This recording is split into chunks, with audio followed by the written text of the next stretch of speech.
Welcome. It is with pleasure that I introduce tonight Sahel Al-Haryari, an architect and painter. He is a distinguished figure in this school for, among other things, this dual affinity with these two mediums. His capacity to think about both, and the sources of his originality are too nuanced to explain easily. And so in this particular case, it may be best to consider his own impression that his work owes its inspiration to the light of Jordan. It was the clarity with which he expresses this idea in his work that attracted Alvaro Siza, who selected him for the Rolex Mentor and Protege Arts Initiative. Siza, as is well known, is someone who had been thinking for a long time about carving spaces from hybrid typological forms, and cutting them with light was among his contributions to the repertoire.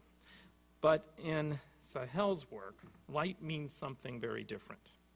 In contrast to Siza's, in which light is used to reveal form in its most abstract terms, rendered amaterially in white, as in the Corbusian architecture is the masterly, correct, and magnificent play of masses brought together in light, with all of its emphasis on the great primary forms. Sahel proceeds to investigate light from a far more culturally grounded understanding.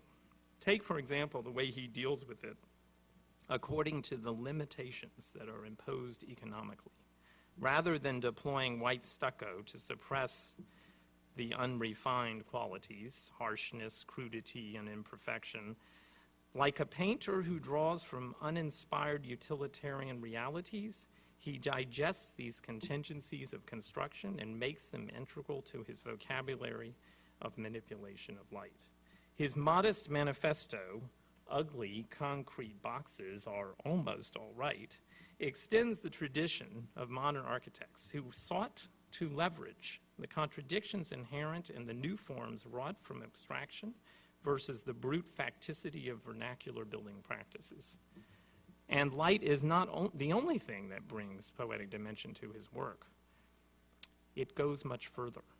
His investigations have thought very deeply about the quality of materials, have focused on the ways in which the Romans built in Jordan differently than they had built in Syria or Lebanon and in other places, both in terms of the types of stone used and the carvings. He has noted that there are significant differences in the way in which stone and technology were developed in Jordanian modern architecture too. Upon close scrutiny of the most essential elements, like the horizontal slabs themselves, he finds that they are built in local stone. And so we find in Sahel discovery after discovery. It's not only then the light that dispers his work, but things like the way in which water is collected and distributed and sequenced, the management of water that becomes a cause for reinterpreting traditional typologies and other kinds of buildings. Well, on a personal note, we can't forget that he comes from the great schools, Rhode Island School of Design, Harvard, GSD, Rodolfo, Jorge were his teachers. It's really a great thing to have him here with us. His sensibility being so somehow exceptional. I mean, I can't speak of an architect from nearly in my generation. He's not quite there. Younger he is, who brings such a unique synthesis of subtlety and complexity to a project which had for so long been marked by a reductive tendency, which I believe I unfortunately was too much part of. For a long time I've been looking forward to having him here to teach, and I'm delighted that he is with us this semester, teaching one of the option studios, and it gives me such pleasure to have him present his work tonight. Please welcome with me, Sahel.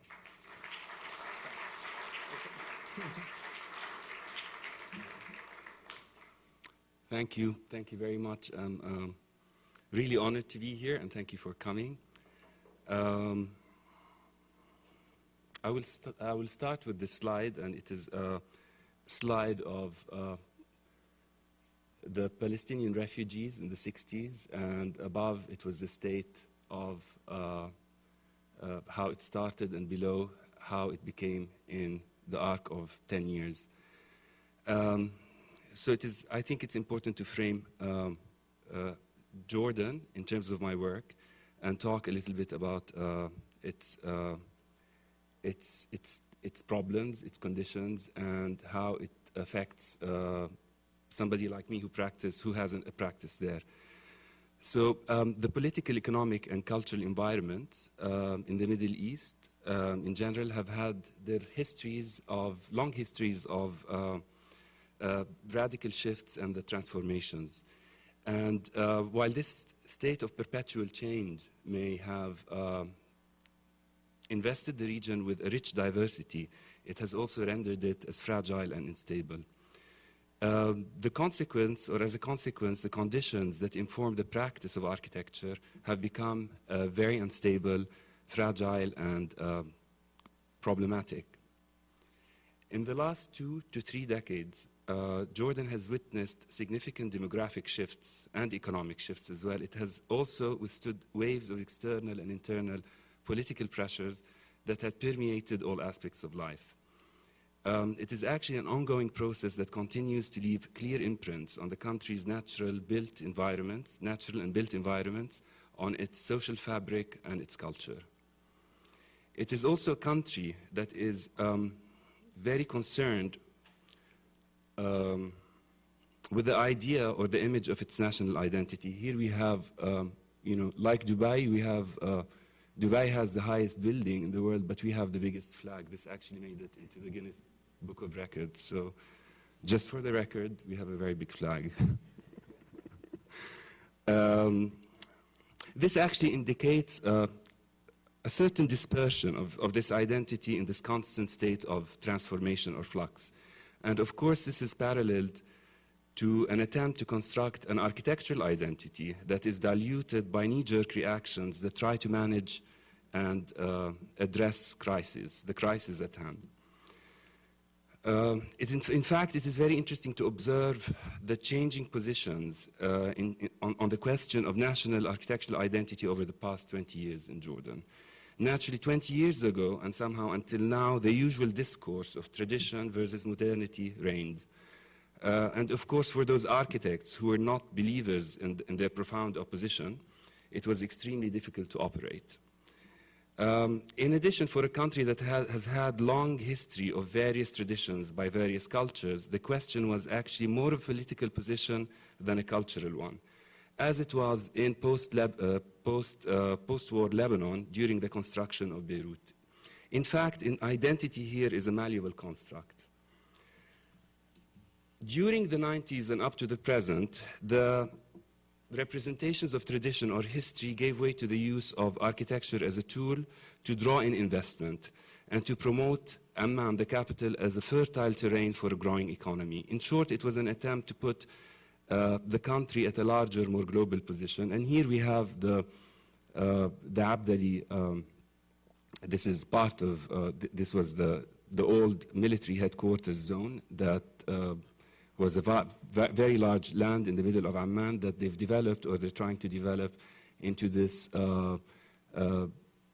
place where modernity and tradition, this conflict, kind of, where they cohabit this place.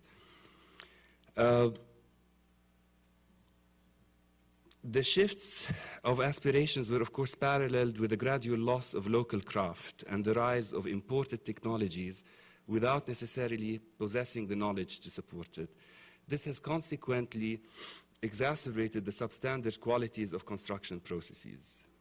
With this interesting yet difficult mixture of conditions that challenge and impact the production of architecture, I have gradually come to realize that perhaps these conditions are not really as confining as they seem to be, if they become articulated as part of a possible design strategy. Over the 12 years of practice, I can outline a trajectory of works I have done that are gradients of two different ways of thinking of architecture. The first starts from a position that views context as somehow external to the work, perhaps only as a set of restrictions or forces to be grappled with. It is an approach that regards the standards by which architecture is gauged as fixed, as codes that exist beyond the characteristics of a particular context in their somehow pure and uncompromised state. In a way, it is the type of architecture that aims to reform and to effectuate change through imposition, through its power and through its proliferation. Of course, it is the type of work that hardly ever gets built. The other facet in this trajectory begins to negotiate and internalize the context through a process that informs the mode of intervention. It evaluates the context as a set of variables with particular limits and potentialities and engages them in the formation of possible design strategies. In a way, this approach does not begin with predetermined ideas on architecture. In fact, anything preconceived or predetermined is simply dismantled and reassembled according to these variables, investing it with specificity to a particular culture of building. This strategy operates in different manners and to different extents. While some work seeks to push the limits of local construction techniques, materials, and craft, others focus on budget and processing the client's intent. Or the compliance or subversion of codes and regulations in some projects become the generators of architectural compositions, while in other, topography, landscape, and climate become the primary points of engagement. I believe that all these are aspects that many architects are concerned with. We all deal with these aspects. It is nothing new. However, it's an integral part of the practice, yet at the same time, in the face of extreme conditions, such limits may become the driving instruments of composition, if not its spirit.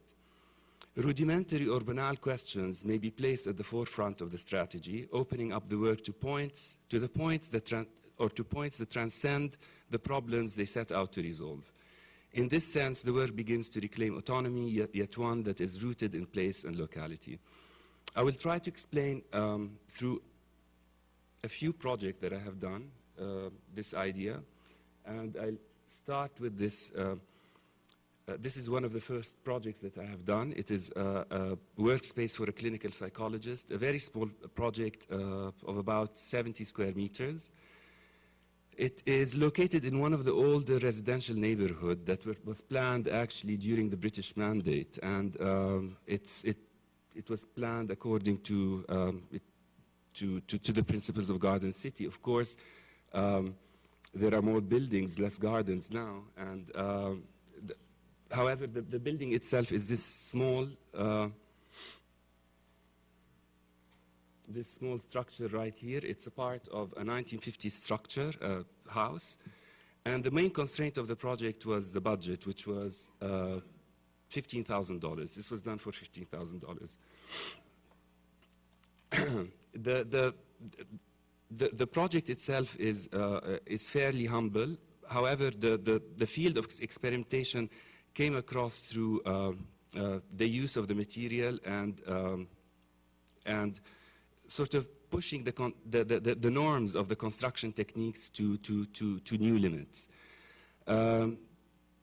It's a very simple plan, basically. It's a main consultation place. The entry is through a garden, which is typical of that area, a bathroom in the kitchen, and the small private quarters located on the top. What was done was fairly simple. The space was made orthogonal by a series of block walls that allowed for wooden partitions to act as screens for the windows. The facade actually is where many changes happened. This had hardly any windows, and I started opening these windows and adding a steel structure with basically, it's a steel structure with these shutters that you can padlock, basically, and they both protect, they both act as security screens and as screens for modulating light, basically. The plastering of the structure was dealt with as as a material that would not be really finished. And what was done was I added steel particles in the cement mixture to add the patina and to allow the building to change in terms of color as it ages. In dust, these are like basically the flooring of the building was actually partially kept, and the rest was finished in concrete. And here you have basically plywood panels that were used as partitions or as screens to open and close, to have a variety of spatial conditions and so on. Steel tubes were used for lighting fixtures, and then we used roadside vendors that make fountains to create these to create the bathroom fixtures, because actually it turned out to be less expensive to do so manually. In a sense, the idea does not require refined craftsmanship or high level of execution. And the idea of the project is where substandard construction processes that produce the original structure are accepted and transformed through investigating their recontextualization. It is a project basically that allows a lot of mistakes, and it allows also like the use of unskilled workmen. The second project, which is also very similar in a way, is in Darat al-Funun. It's in Jabal al-Webde. It is the project was to devise a new front for the Khalid Shuman Foundation, which is an important arts foundation in Jordan. The site is actually historically layered. There is these buildings from the 20s, and the remnants of a Byzantine church at the bottom of the hill here. This is the whole property. It has three houses, and there are three different galleries connected through different levels.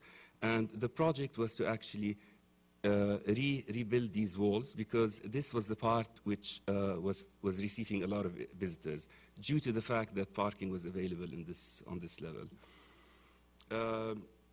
The project basically is just simply two walls and a stair, and but what happens here is the language of since this becomes a front of these walls become a front of a new front for this foundation. The language of the walls becomes articulated by means of having cladding almost a reinforced concrete wall with cement, with concrete blocks, and allowing these concrete blocks to sort of create certain movement. They sort of protrude in different measurements, and they create patterns and textures and geometric patterns at particular places, at the corners, at the entries, and so on. What is important here is the idea of taking something which is rudimentary. The way this is done is basically common. What happens is that the wall is built, but then at the moment where these blocks start to move from the surface, away from the surface of the retaining wall, a new element is introduced, which is these steel members that guide the builders and those who plaster to be able to actually complete it and finish it. And so it also protects the walls from breaking, because this is cement block. And so the result is something like that, where you have this structure with these geometric patterns occurring at the corners and at the entries. Here the convention is slightly altered to create a different effect from the norm. The two materials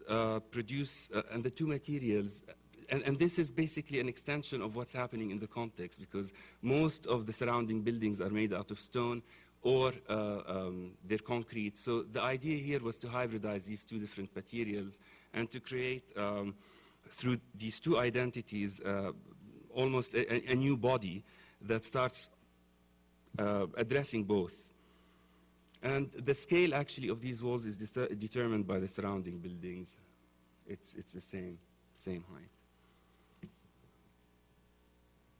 The next project is in Wadi Musa. This is in the Petra National Park.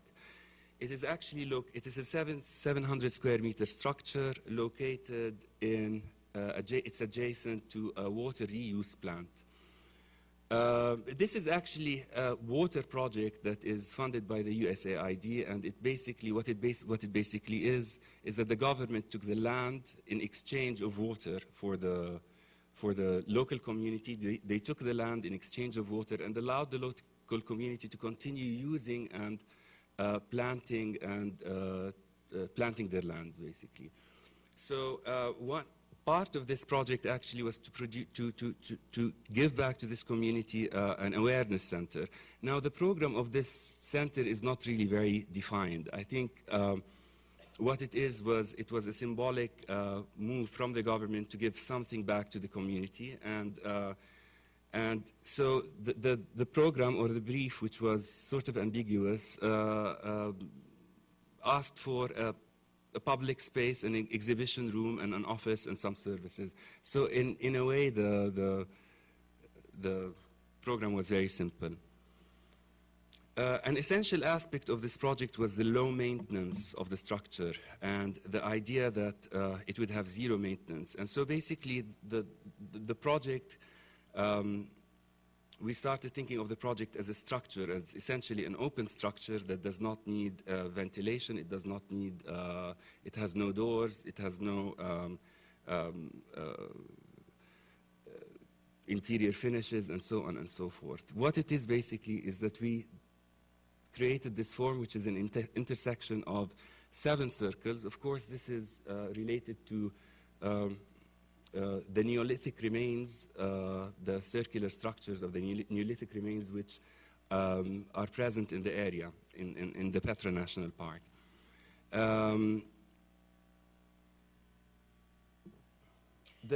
What happens that the project becomes like a pavilion in the desert, and it's a singular space that, in section, that peels off of the ground, and it allows the circulation, or it allows for entries at these points. The outside, the structure carries, this is according to code, because this is actually World Heritage Site. So a lot of, any building that goes into the site has to be approved by that. And part of the reason the stone was used actually was because to address certain codes in terms of building in that area. And so the structure here is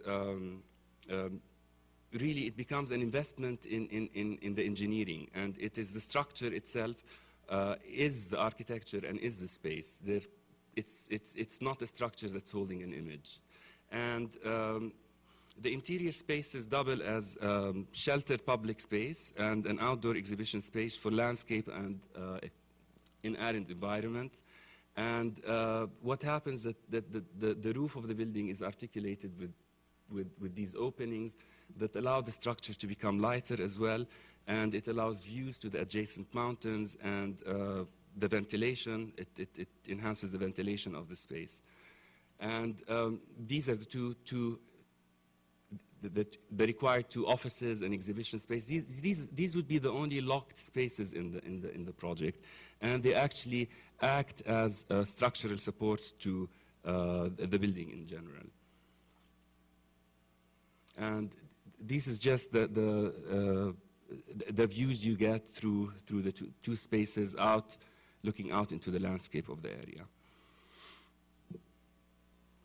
The next project is it's in Yemen. It's in a zone to the north of Sana'a. It's called Wadi Dar. It is a mountainous region of 20 kilometers to the north of Sana'a.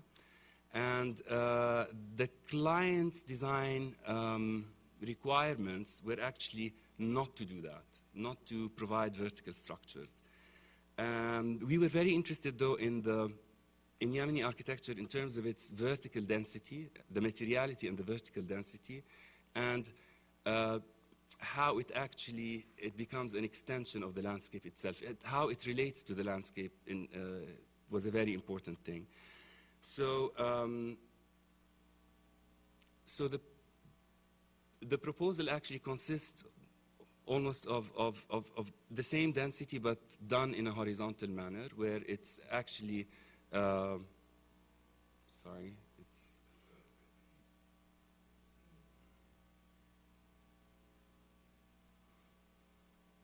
it's actually a building inserted in between these two hills. And the issue about this project and the site is that the view of the site is located on the edge of the project, while the rest of the property is surrounded by mountains. So the main view is actually on the periphery of the site. So the idea was to close off the building, or make a closure in terms of the building, in terms of the site, and open up on the periphery to get the view. What it is actually, it's 3 houses in one. There are 3 quarters. There's a public quarter in the middle. There is 2 private ones on the side, and the guest quarter in the back. It's also divided into 3 layers, horizontal layer. One layer contains the main living spaces and the main bedrooms, and then a central layer which hovers above a garden, and it has many cutouts that allow light to filter through the building. And then the back of the building, it starts having all the different services and components, support services for the building. The lower floor consists of this linear garden, a kitchen, and a gym. And then in these inclined surfaces, we placed a lot of the required services, and there were many. Some of them were storage spaces, artillery room, many requirements. The section of the building, actually, what it does is that it caps or continues, basically. It starts constructing a direct relationship to the topography, and it starts continuing the hill. And this is the view from the edge of the site, where where the building or this system opens up to these openings actually allow entries to the upper and lower floors and entries to the garage, and the house actually appears as an extension of the landscape. The interior spaces are fairly simple. They open up to the view, and it has a serial quality in terms of the rooms.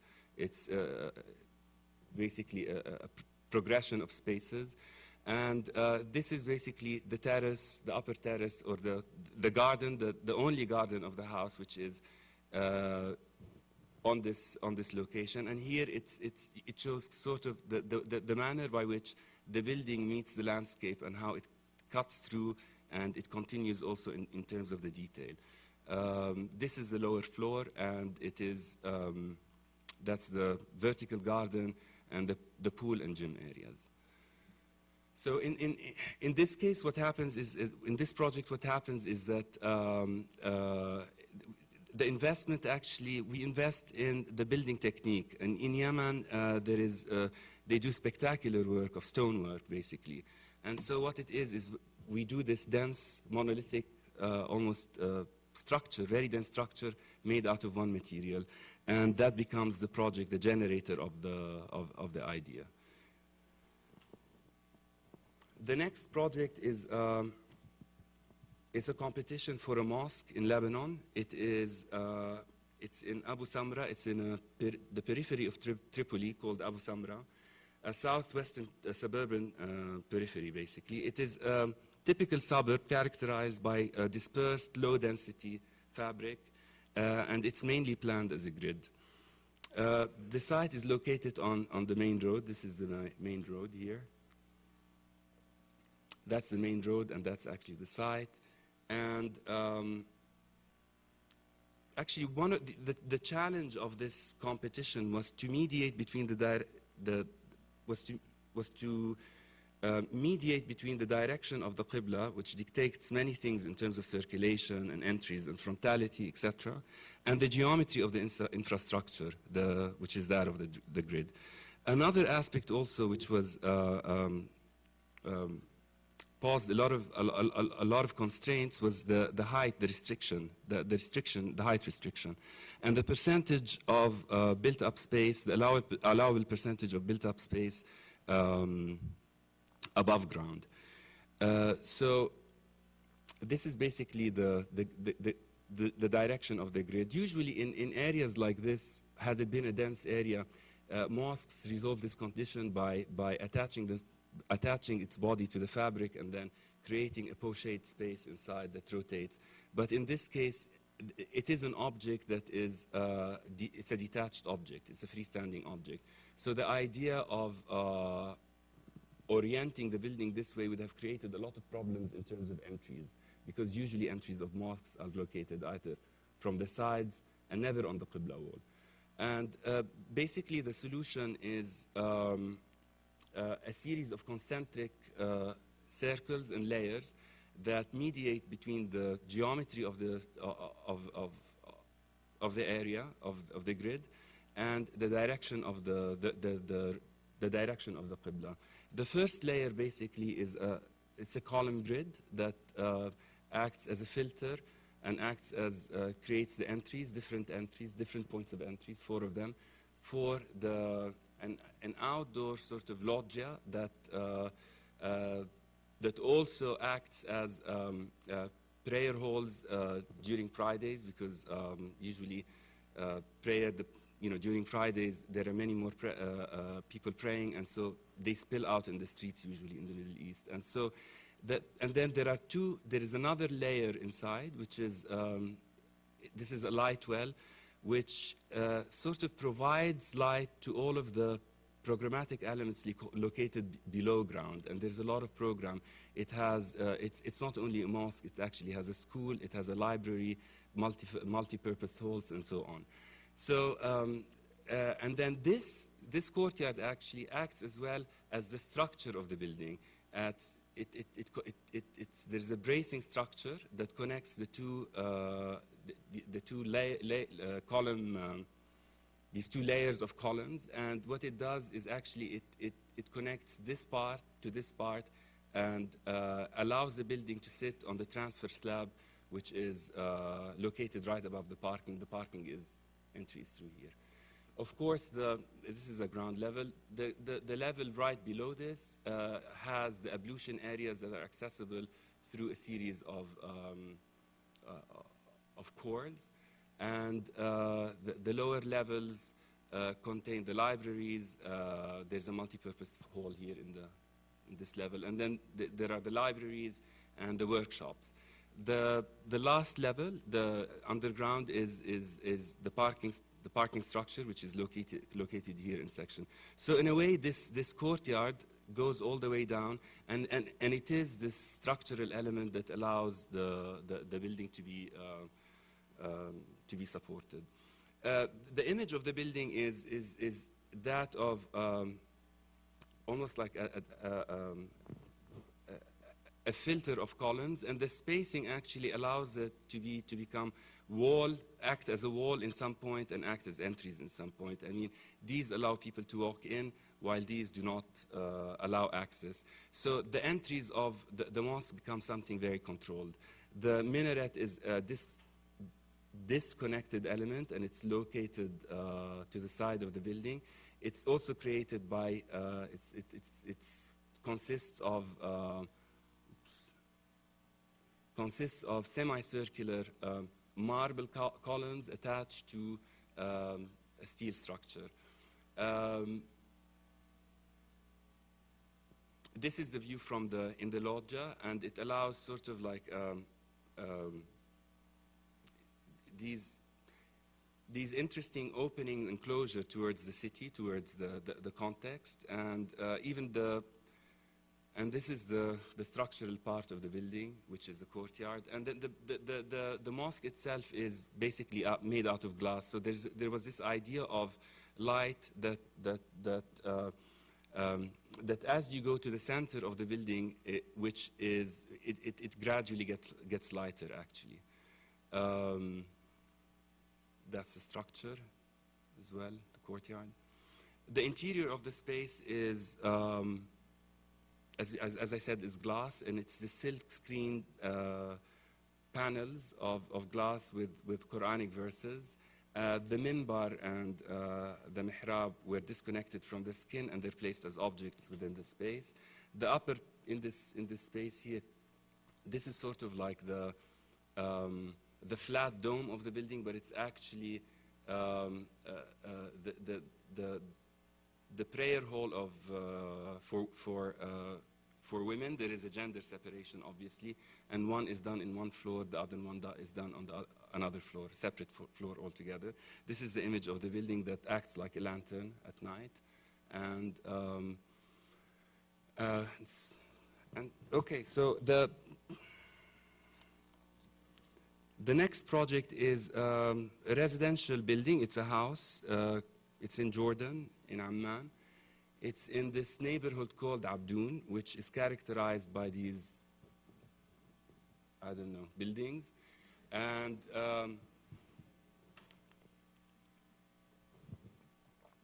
it's actually basically a very affluent area of Amman, and the price of real estate in this area is very high. And so part of the reason why these structures are built in that scale is to get the best out of, in terms of investment.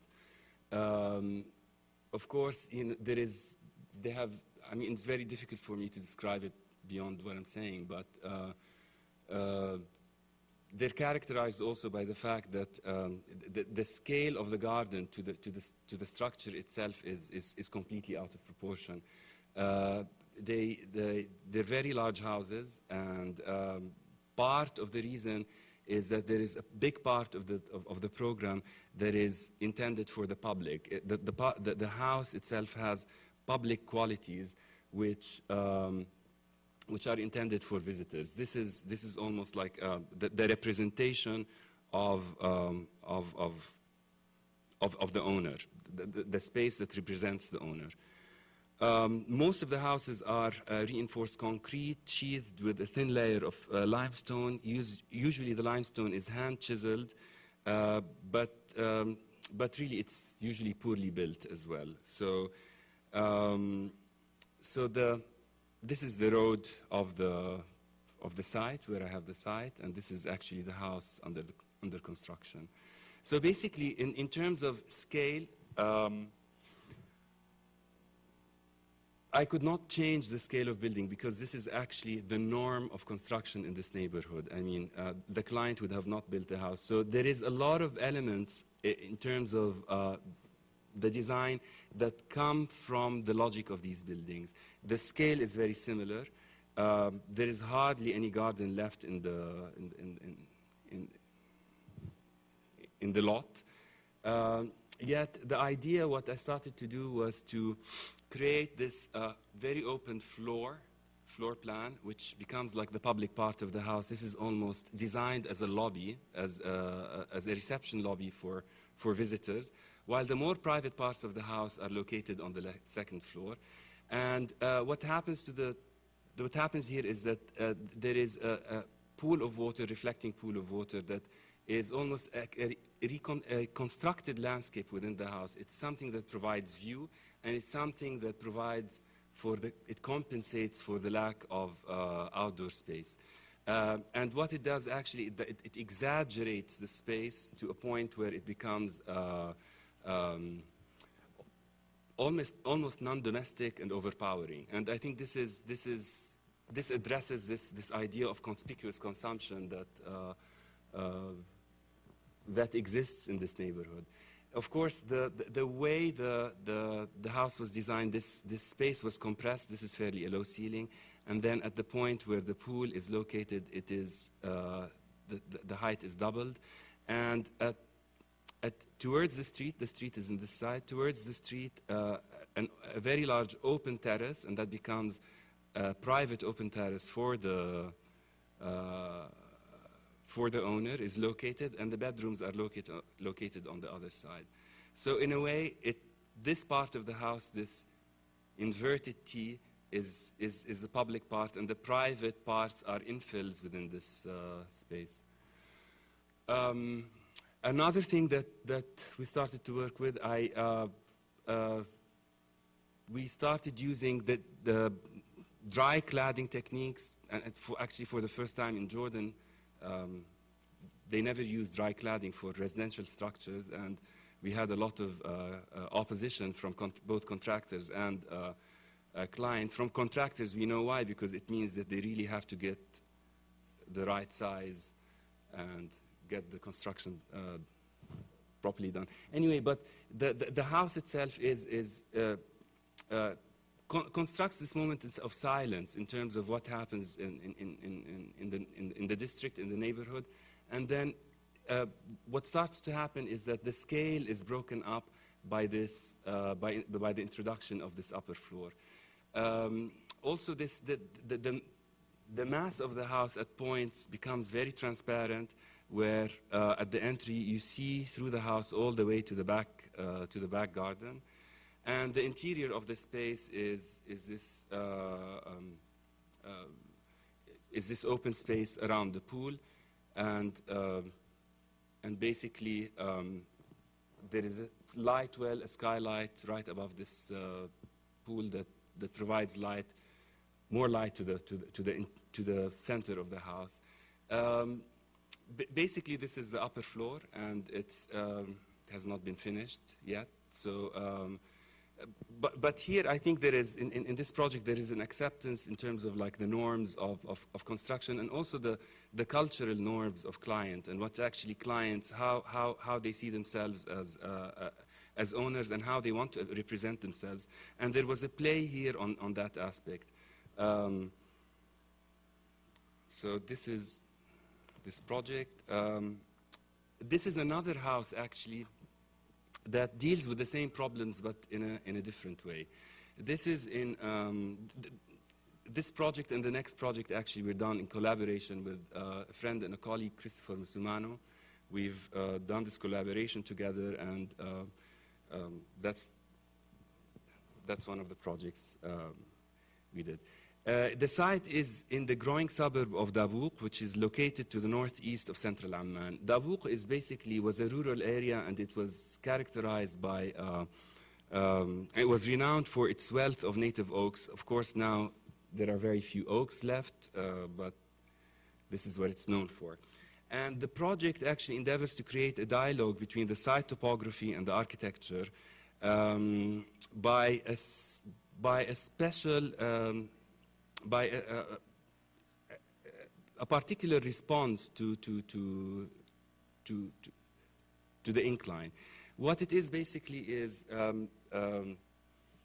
that we try to maintain as much outdoor space as possible. It is basically the same diagram of the previous house, but in this case, half of the house is suspended over an exterior garden. What this does, actually, it allows the owners of the house to have a fairly large garden without necessarily disturbing all the native oaks around. None of the trees, actually, this house is currently under construction, and none of the trees were cut. We managed to keep all the trees. The composition of the house basically is two L's one of the L's sits on the ground level while the other is suspended. The house is a series of spaces. The entry is here, and it's a series of spaces that are organized in different sizes spaces, organized around this exterior courtyard or outdoor room. The intermediate level actually is connected to another terrace in the back, and then is connected to the lower room. And this is an open, this is sort of an open terrace. It's almost like the extension of the upper garden into the building. the movement of the garden on the building. And the upper floor is basically connected by this core to the lower floors, and it is the bedroom areas. The section of the site, the section of the project is as such, and basically what it does is that it receives the landscape, or it receives the slope that comes, that moves towards the building, and what it does is it creates this private room in the back of the house and away from the public entry, which is where the street is located. The materiality in this project, we convinced the client after a very long period of time not to use stone and to actually use hand-chiseled concrete. The mass of the building would be hand-chiseled, and it creates this monolithic structure that hovers above the landscape, and it becomes almost like a conduit for the prevailing winds that allows the different parts of the house to be properly ventilated as well. The interior of the house was designed, instead of plastering, we used plywood, and this system, what this system allowed for us was to include all the mechanical systems, kind of design all the mechanical systems and hide all of the vents and the connections, and avoiding using certain parts that are not really available in Jordan. So, and also allowing us to create a shutter system that can allow them to sort of like seal off the building, open the windows, and so on. The last project is in Egypt. It is in Cairo. It is in Cairo, and it is, this is a development in the suburb of Al-Tamiyya in Cairo. It's a growing suburb, growing residential district of gated communities, and it is generally housing. And it's also the site, the new site for the American University of Beirut. It's a new campus is there. Actually, the development of the development is called East Town. So this is the land that this is the context that we were given, and the site actually is fairly a flat land. It does not have much topographic changes, and the context really of the project was never clear to us, because the context is actually this. It's this master plan that has characterized by two elements, basically, that cross it. There's a vehicular spine that connects. It's a north-south vehicular spine. There's an east-west green spine that runs through the development as such. And we were given this site, basically, which is at the intersection of these two spines. It's central, and again, the program was also not very clear, because in terms of housing and commercial activities and the office park and so on and so forth, all of that they had. And so they wanted this, the developers wanted this part of the building, this part of the project to be, to have more of a cultural edge to it, cultural and entertainment edge. So in a way, our context, although it is Egypt, and Egypt has a very powerful context, but this particular context is not clear. So what we did basically was,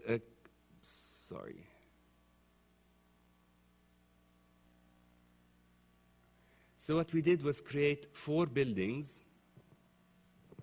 almost 4 identical buildings, a repetition of 4 identical buildings, like the pyramids, the same form repeated, that vary in scale and position. What happens with these is that these buildings are elevated 7 meters above ground, and each building is supported by one part that touches the ground.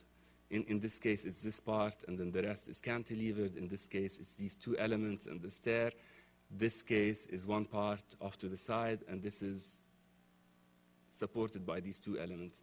So what happens here is that the structures that are elevated, they actually form a series of spaces that mark this intersection between the vehicular spine and the green spine. And they create a network of open public spaces containing also circulation nodes that allow access to the upper and lower parts of the project. Of course, you know, there are each section has a very large stair, and of course you can access the buildings on top through the core, but each one has a very large stair that connects the lower level to the upper level. The location of the buildings actually is done to receive or is done to terminate certain axes and certain movements of the surrounding network of passages and streets. And what it does is that while the flow is continuous, it creates, it constructs the project as a whole a very particular space or experience in this passageway. We saw also like these public spaces below as an extension to what happens in Egypt, that for us it was very important not to program these spaces, because we thought, which is what happens in Egypt, that spaces usually become programmed through use eventually. This is the case. This is under the 26th of July Zamalek Bridge, and what happens here is that they've constructed a small mosque right underneath the bridge, and then, of course, during Friday prayers, the people pray outdoors. This is another example where this is in the City of the Dead, where it's become the famous examples where it's become actually housing. And this is, I think, also very close to the City of the Dead, but in this case, the railroad tracks become sort of an open market. So the idea of these spaces was to absolutely leave them untouched and to have them develop character and identity, use through time and through the culture, the Egyptian culture of occupying space, actually. This is the mezzanine level, the level directly above the open spaces. And what it is that they are open territories. The buildings could be described as open territories. They're almost like garden pavilions that are entirely open, with certain parts that become enclosed climatically for climatic reasons, or that start to have a very significant or very specific program. In this case, in this building, the arrival is through the stair that connects to the lower level. And then this part is entirely open, and there is another stair that acts almost as a theater of some sort. Most of the spaces in the buildings are kept as multi-purpose. I mean, this could be spaces for events, but the design of this main block within this building is a music hall.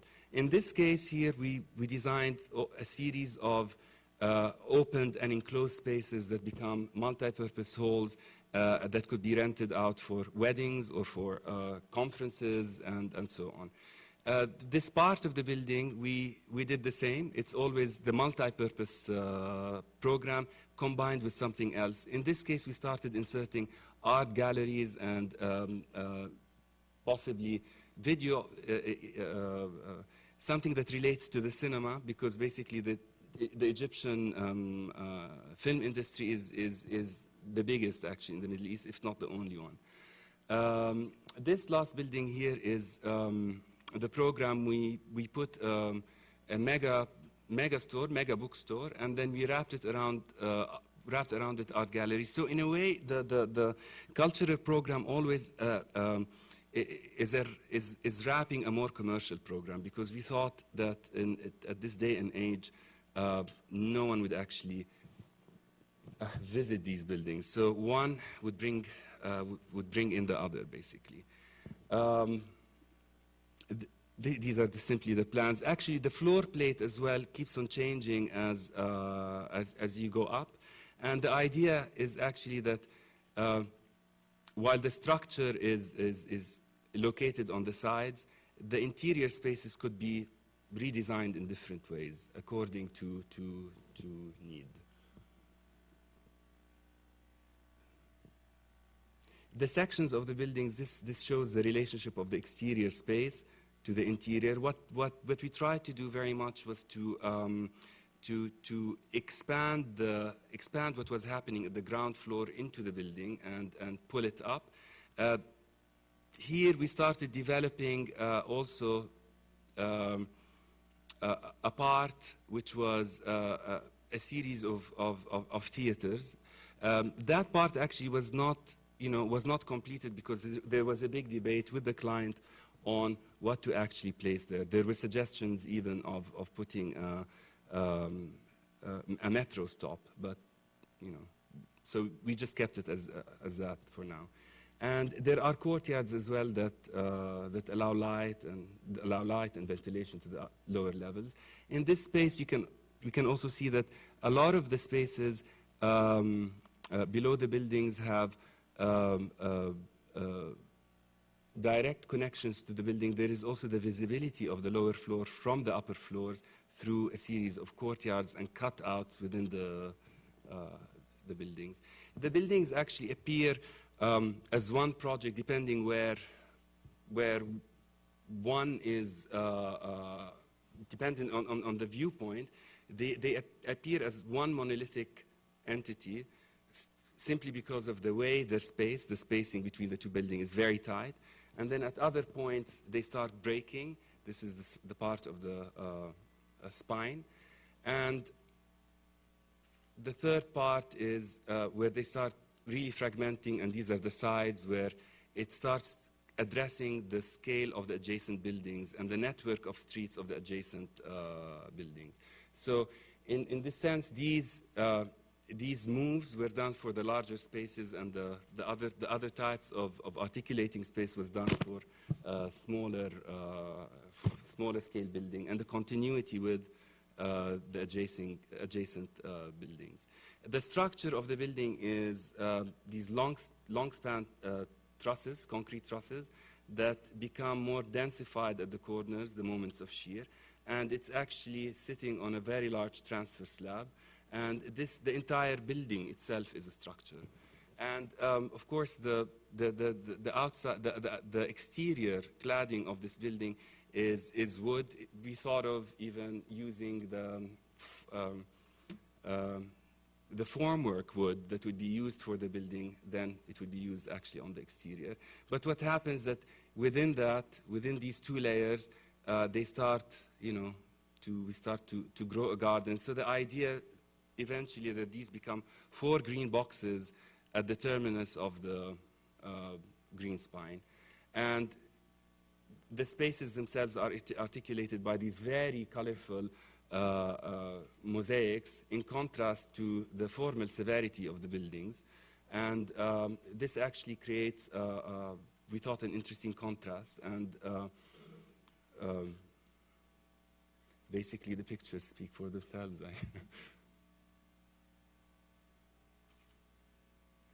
The interior of the building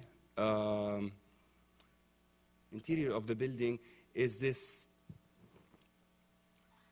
semi-internal territory that can be used for different functions. This is the side, the open theater, and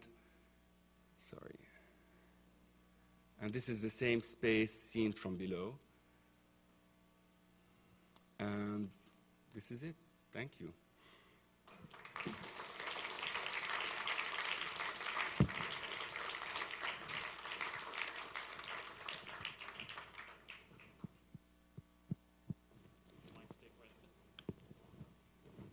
Yes, if anybody has questions. Sahal will.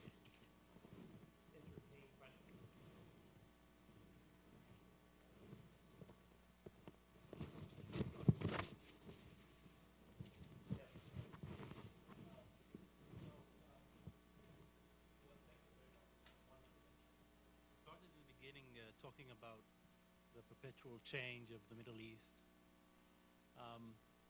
And I was wondering, you know, the interior quality, the interiority quality of your projects, you think that comes in response to that condition you described in the beginning?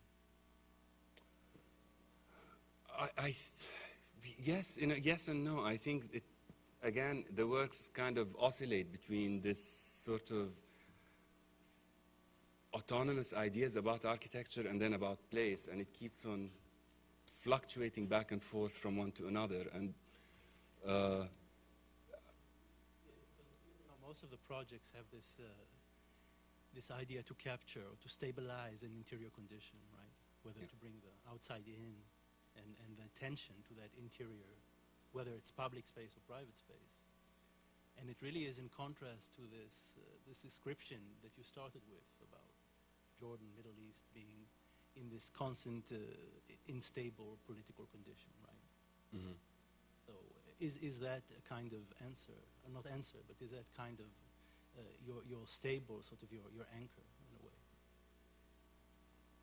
Again, I think it depends on how you read it. Again, I think if you look at it this way, yes, you can say that this is, yes, in contrast to what is happening in the Middle East. But I think what it brings in at the end of the day, you know, when I talk about the instability of the Middle East, I tend to talk about this. This is a fact. It has been a fact for centuries. And for centuries, there has been architecture in the Middle East that was completely separate to these things.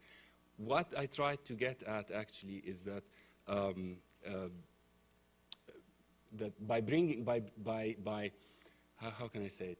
That at the end of the day, the most important thing is, to me, as a builder, is the architecture. I am a builder, after all. I'm not a politician, and I don't claim that I can reform by proposing buildings.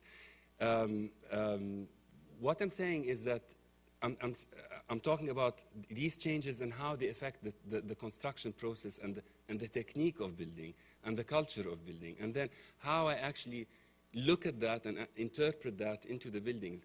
And I'm not really concerned with how much the Middle East will change, because it's always changing, and it's a zone of turmoil. It always has been.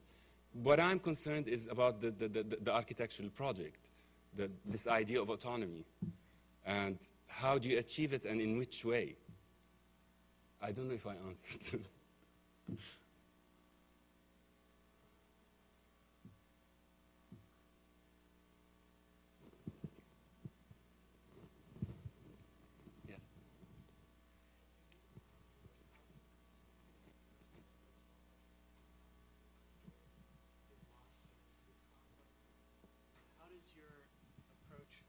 As you move through the different projects, as we move up in scale, how does your approach to light in the building on the inside evolve or adapt or change? Or is it the same approach, do you feel, with the big projects? It really depends on the context. I mean, you know, if you look at the Cairo project, the quality of light in Cairo is not like the quality of light in the north of Amman, on mountains of 800 meters above sea level. There's a different quality of light altogether. One is abrasive, one is softer. In one, you capture more light. In this particular project, you actually screen.